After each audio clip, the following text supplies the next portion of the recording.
The Weekend Squeeze in the city. I'm Kayla. And I'm Lindsay. And welcome back to our show. We're so excited to jump in the same way we always do, talking about sports. Now that we're well into April, March Madness came to an end last weekend for the women as South Carolina defeated Iowa 89-75 in the national championship game. Camila Cardozo led the Gamecocks with 15 points and 17 rebounds to cap off a perfect season for the Cocks. Now for the men. UConn is now the back-to-back champ as they defeated Purdue 75-60. Tristan Newton led the Huskies with 20 points and 7 assists.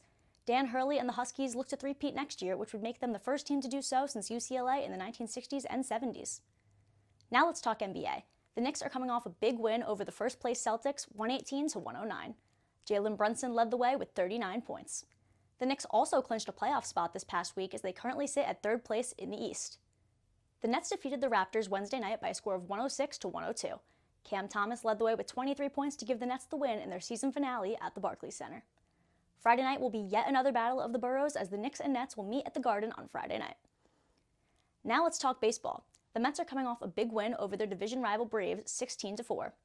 DJ Stewart hit a two-run homer in the top of the third and Tyrone Taylor hit a grand slam in the top of the ninth to give the Mets the series win. They look to take the momentum with them as they take on the Royals Friday night in the first of a three-game set. The Yankees took 2 out of 3 games in their series against the Marlins but fell short Wednesday night 5-2. Giancarlo Stanton homered in the bottom of the 6th, but the Yanks couldn't hang on, giving them their third loss of the season. They still remain the best team in baseball and are set to take on the Guardians Friday night in the first of a 3-game set. On the topic of sports, Kayla and I both had an incredible experience this week as we visited the NFL headquarters in Manhattan. We got to meet Syracuse alumni who work there and have a Q&A session with them while sitting at the table where all the big decisions are made. Kayla especially got excited about the ice that they had in their buffet of food that they provided for us. She gives NFL headquarters ice a 10 out of 10. Overall, it was an incredible experience that we're so grateful to have had the opportunity to do.